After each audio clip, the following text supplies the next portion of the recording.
Hello, everyone. This is Rob Golfi with Remax, the Golfi Team. Welcome to the Golfi Real Estate Show, Niagara Edition, with host today, Aiko Iwashita. Did I say that? Did I say that right, Aiko? You did. Yes. Thank you so much, Aiko Iwashita. Thank you so much, Rob Golfi. Again, filling in for Steph Vivier today. We are kind of like winding down the summer season, the anticipation for the fall real estate market. Now everybody knows he's been wanting to get out of this situation, Wow. but it's tough. There are bad situations like that, so you got to be very careful on not. Hey, I know your agent from Toronto is great.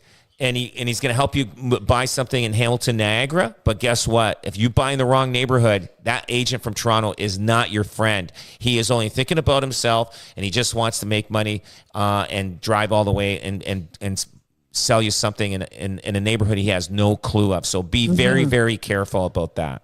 And speaking of, the local aspect of you being such a great local team, I know that you cover all of the Niagara area as well as Hamilton, as you were saying as well. But you just recently opened up a Grimsby office, so I wanted to congratulate you guys on that. Yeah, thank you. So we have, local.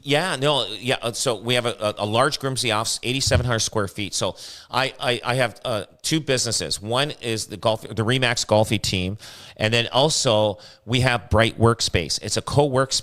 So we have a combination of office space available, and people can rent boardrooms, and people can have small events there, or they can work on a daily basis. Just show up and work. It's like having a Starbucks, but more personable and private in our co-workspace location. We got great coffee. I think That's to say, key. yeah. I like to say it's maybe better than Starbucks. Okay. But just come and check it out and try us sometime. But yeah, Grimsby. We also have our St. Catharines location on Lake Street, 76 Lake.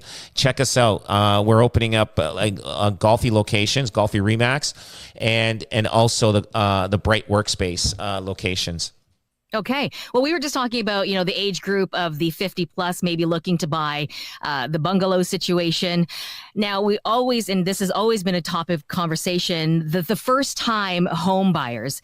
And coming up, I do want to talk about maybe a bright spot for young and first time home buyers. It could actually be their pathway to their first time home ownership. We're talking about the 30-year amortization of your mortgage.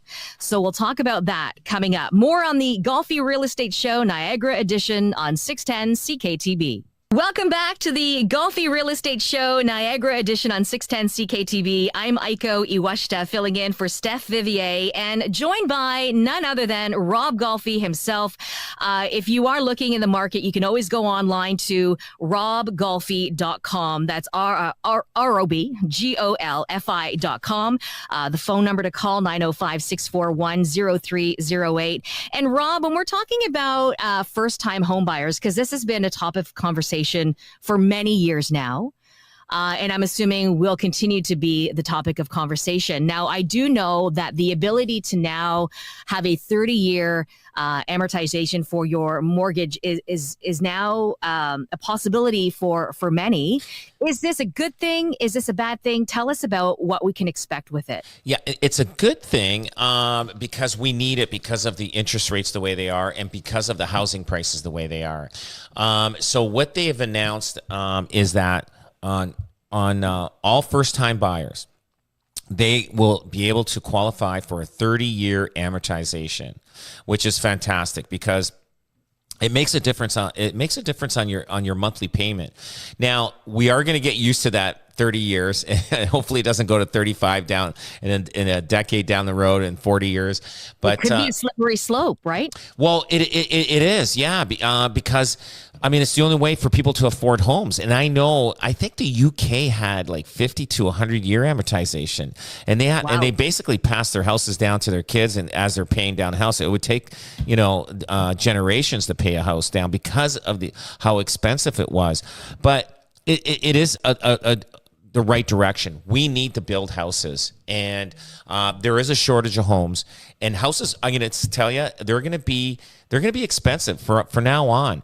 Like years ago, when I bought my first house as an investment property. And I remember, and I actually worked at General Motors in St. Catharines, and Oh, you know what? It cut out there for a very long period of time. Can you start by talking about your investment again? Because it just literally Sure. cut out. Yeah. Sure. So I remember I was 20 years old. I got a job at GM, and I said, I'm going to start buying real estate and start investing into properties. So I can't remember what I was making at General Motors, but what I was making, I was buying properties like $30,000-$40,000. So, and I think what you Wow, that's a dream. no kidding. Yeah. So whatever you were buying, like whatever your salary was, which was at General Motors was a good salary. You're on the upper end of making money.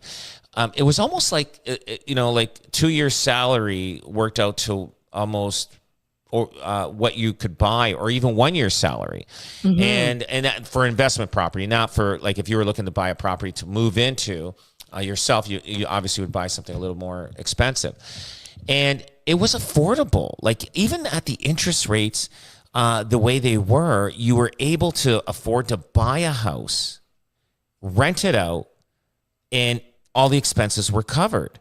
And it was easier, but now your salary cannot buy an investment property on its own. Like let's say you're making 100,000 a year, right? One person, 100,000 a year, which is a lot of money, that's a great income. You still can't even afford to buy a house. That's right. I was reading something about that, and they were saying with two incomes of $100,000 is like the base of what you should be bringing in to live an X amount of a lifestyle. Yeah. So it's steep. It is steep, and you do need a partner to buy a house to move in. If you don't, you're stuck. So that this 30-year amortization is fantastic. You need that. Now the next step is the drop of obviously the interest rate. But like over here, it shows here traditionally on a $1.2 million purchase, right? Theoretically, you would have needed $240,000 to put down. Now, if you can do that with 10% down, that's $120,000. That's a big difference.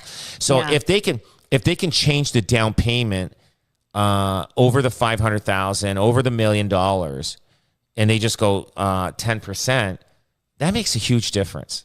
That people can afford, like to save up $240,000 to buy a $1.5 million house, which we're not too far away from that, or even a $1.2 million house. Like it's becoming not only tough to afford the house, but tough to even save up for the down payment. You have to be almost like in your 40s or 50s to save up that money to put a down payment on a house. That's right. Or, I mean, if your parents are in the situation where they can, whether or not they, remortgage the house or do whatever, or, give them their savings and put it towards their kids in their house. That's kind of the way things are going nowadays. Oh, absolutely. And they need that. They need their parents, their grandparents, their aunts, uncles, whatever, their rich uncles and they need them. I'm also looking for rich, parents and rich friends as well. If there's any going. Rich friends and stuff like that. But you do need their help. You do need their help. And it's sad that if you don't have that, and, like let's say there's a group of friends, they're all in their, let's say late 20s, and there's 7 of them. Out of the 7, 5 of them actually have parents that can help them, and 2 of them don't. Right. You know how sad that is? Like those 2 that they look at their friends like we're never gonna be able to keep up, and and it's sad.